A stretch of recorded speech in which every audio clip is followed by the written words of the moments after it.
Para ser líder, não pode omitir a verdade dos fatos. Credibilidade vem com a sequência dos acessos conquistados diariamente. Site www.portilhoonline.com.br e portilhoonline.biz. Sem censura. Com a palavra, o nosso governador Romeu Zema. Muito obrigado. Boa tarde a todos. Quero agradecer o nosso anfitrião, Reverendo Roberto. Muito obrigado pela recepção aqui, pelo almoço. Gustavo, vereador Paulo Roberto. Para mim é uma satisfação muito grande estar aqui em Patrocínio. Patrocínio conheço desde criança, né? Tive o prazer de conviver aqui, acho que já é falecido, Zé Daura, não é isso? Da concessionária Chevrolet, o filho dele, que também faleceu, mas é passado. Então, Patrocínio para mim é desde quando, lá na Faria Pereira, para cima daquela loja lá que eu abri, não tinha nada ainda, era só pasto, né? Era uma avenida de terra ainda, que saía lá no trevo. E fico satisfeito de ver essa cidade aqui ter se transformado, né? E alguns dizem que já deixou Araxá para trás, que para mim é muito bom, né? Nós queremos é que Minas cresça, não é isso, né? Se todas as cidades deixarem Araxá para trás, Minas vai virar uma potência. Então, eu não tenho esse sentimento de que aquilo que é meu precisa estar melhor, não. Nós precisamos estar num navio que esteja no rumo correto. Isso é que é importante.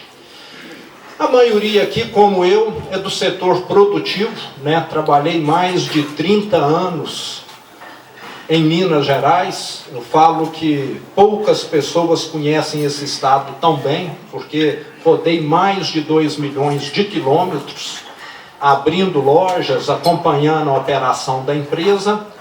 E eu, da mesma maneira que vocês, somente aqueles mais velhos aqui, assistimos como o peso da bota de chumbo que o governo, quando eu falo governo é federal, estadual e também municipal, eles vestiram no setor privado nas últimas décadas. Nós temos um imposto hoje que é a COFINS.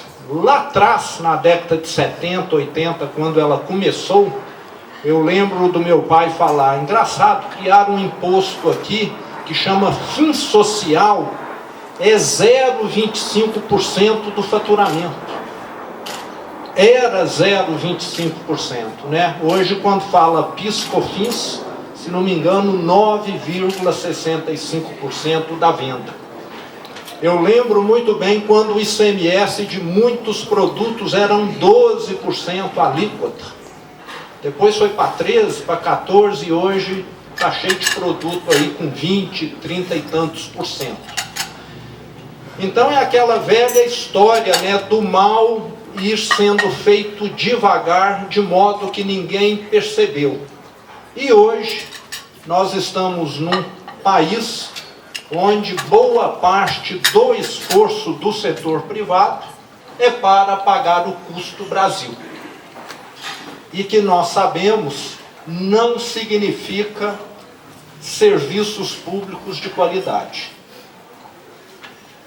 Sou muito próximo do Flávio da FIENG, também do Toninho da FAENG, e ambos falam, o Brasil é o país dos custos ocultos. Tanto é que o que salva o Brasil é o agronegócio.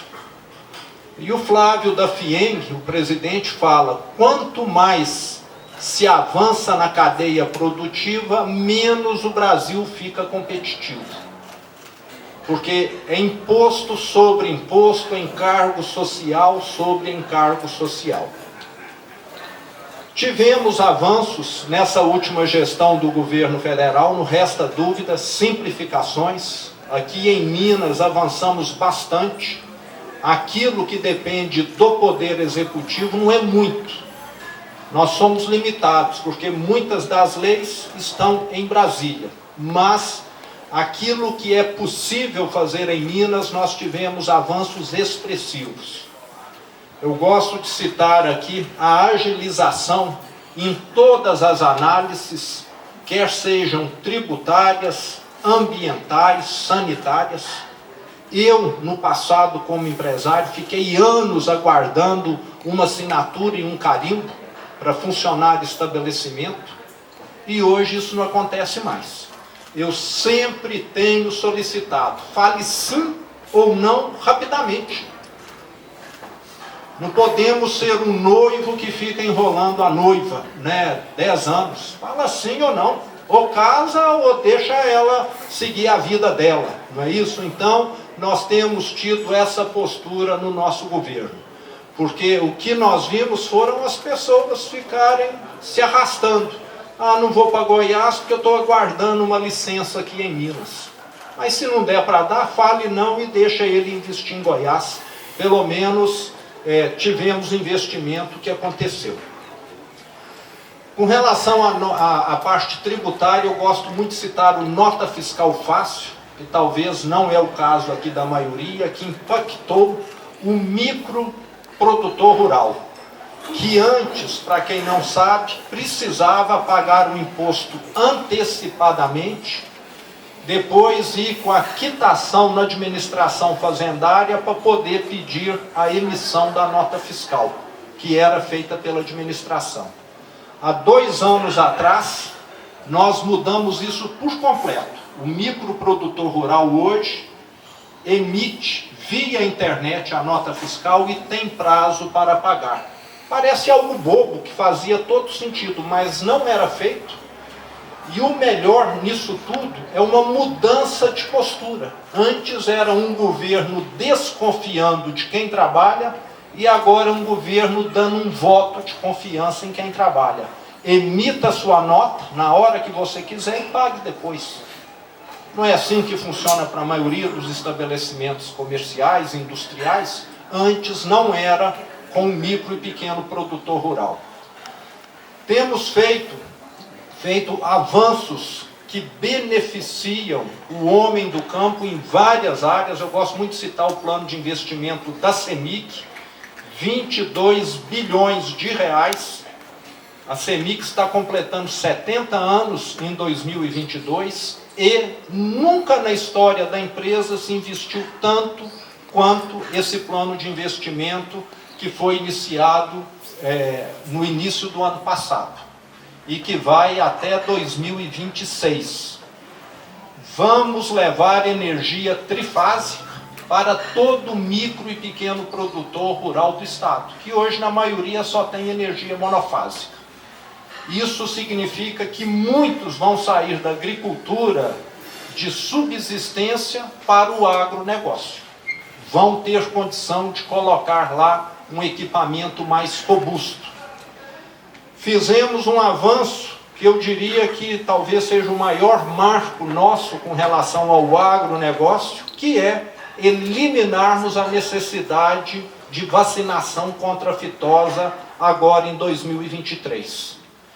Isso abre mercado para a nossa carne, porque muitos países não aceitam receber carne de onde se vacina, e representa para os pecuaristas uma economia de 700 milhões por ano, só aqui em Minas Gerais, com a aquisição de vacina e também com relação ao manuseio, ao controle das mesmas. Então, uma economia que vai fazer com que o pecuarista tenha mais condição de agregar isso ao seu resultado, transformar isso em investimentos.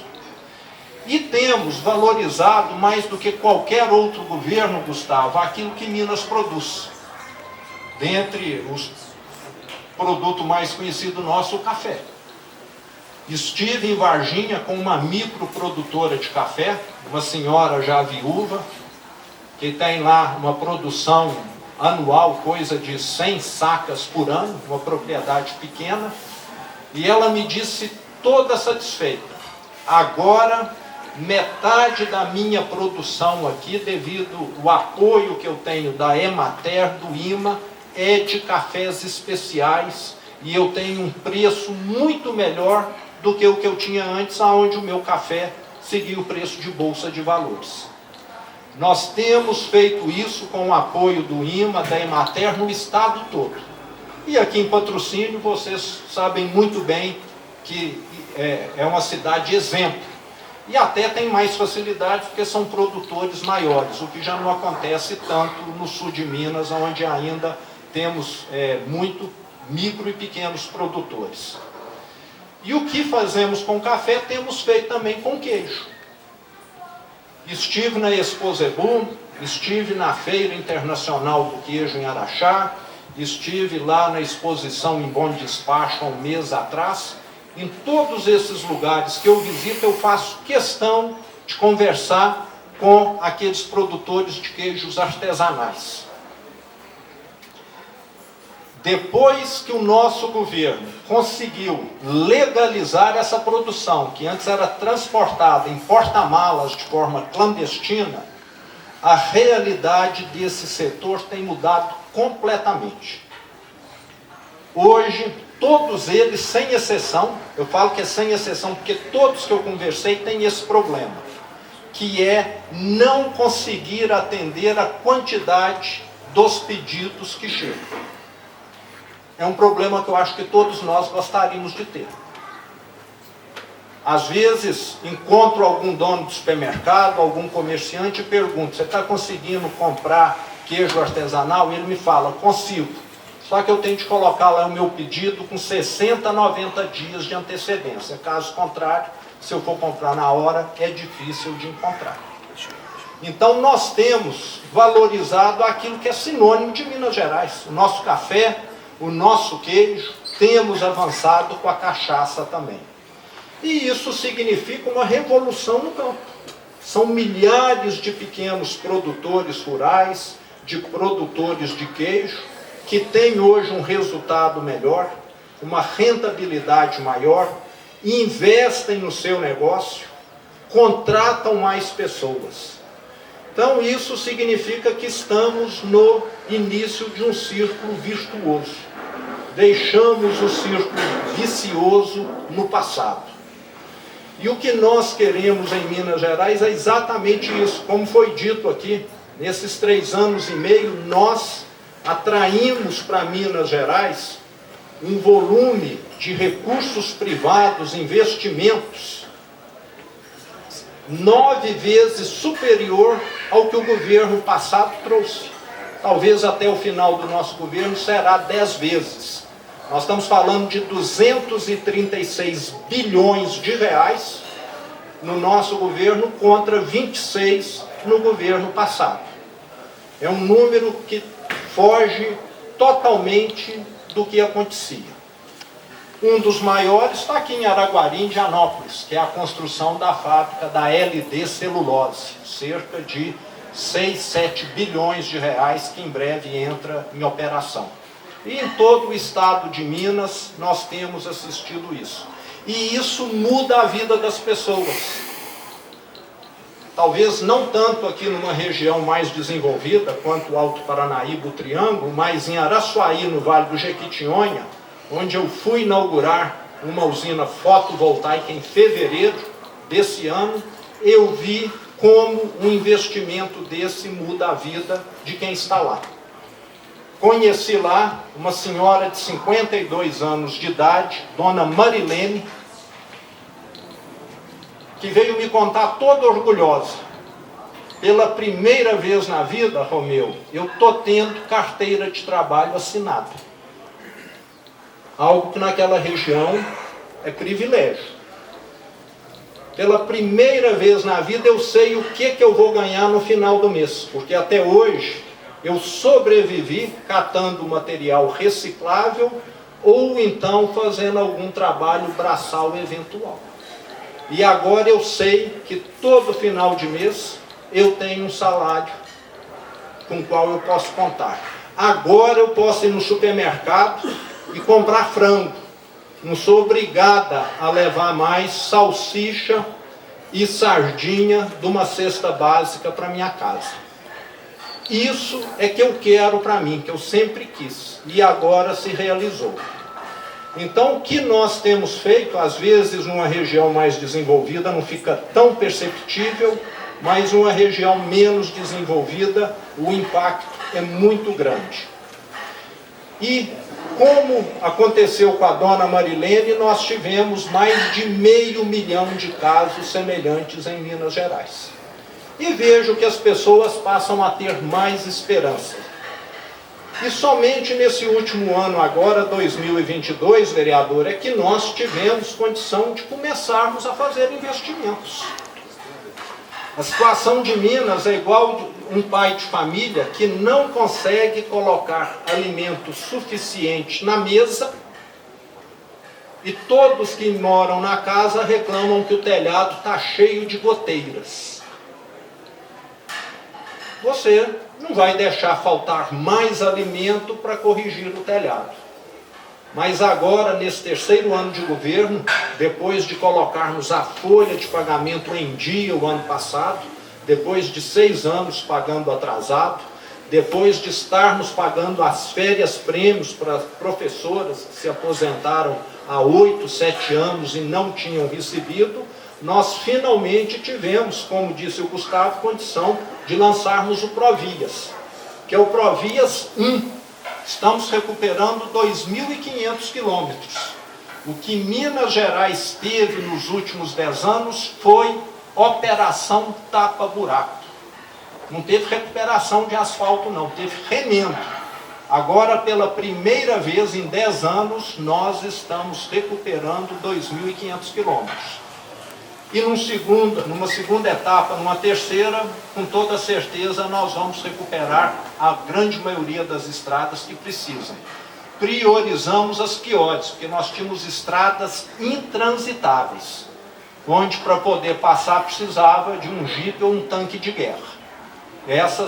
Hoje nós temos mais de 70 frentes de trabalho no estado. E vamos chegar às outras estradas e outras regiões. E eu queria encerrar aqui dizendo que precisamos de pessoas como o Gustavo na nossa Assembleia Legislativa, jovem, bem formado, com capacidade, que vai representar uma cidade importante, que não tem um deputado estadual, não é isso, Gustavo? Né? Então, Patrocínio merece, tem de ter lá um representante. Uma pessoa que está próxima do agronegócio, que entende as dores de quem produz no campo. Então, precisamos dar apoio para quem é jovem, para quem está chegando aí, para oxigenar a política. Que não depende, inclusive, poderia, como eu, estar seguindo a sua carreira, a sua atividade profissional, mas eu sempre falo que no Brasil, nós, e eu me incluo entre esses culpados, porque no passado eu sempre pensei assim, nós terceirizamos o nosso futuro por uma classe política que nem sempre é confiável. E precisamos estar participando ativamente. Então eu quero dar os parabéns a você aí pela iniciativa e quero aqui que todos apoiem esse que, sem dúvida, é a pessoa que nós precisamos ter lá na Assembleia Legislativa, para representar aqui o Alto Paranaíba e também o agronegócio. Conte comigo, Gustavo, nessa caminhada aí. Nós estamos há 55 dias, eu tenho contado os dias para o dia 2 de outubro, né, porque... diferente da campanha há 4 anos atrás, agora eu tenho sido alvo de toda a artilharia. Então não é muito fácil, né? Toda hora você liga uma TV, uma rádio, abre um jornal, você é sempre ali o alvo. Mas, como ele disse, somos um governo que não tem o que temer. Não tivemos escândalo, não tivemos corrupção, somos um governo transparente e isso tem incomodado muita gente, que sempre imaginou que não era possível agir dessa maneira. E nós estamos provando que sim, que é possível ter um governo honesto, um governo transparente, que não tem o que temer. Então, temos feito aqui em Minas Gerais, eu posso dizer, uma política diferente. Sempre sou questionado. Agora você é político, eu falo, sou político. Mas eu não tenho um parente no governo. Eu não faço uso de um privilégio do Estado. Pelo contrário, os que eu tinha, eu enterrei todos, acabei com todos.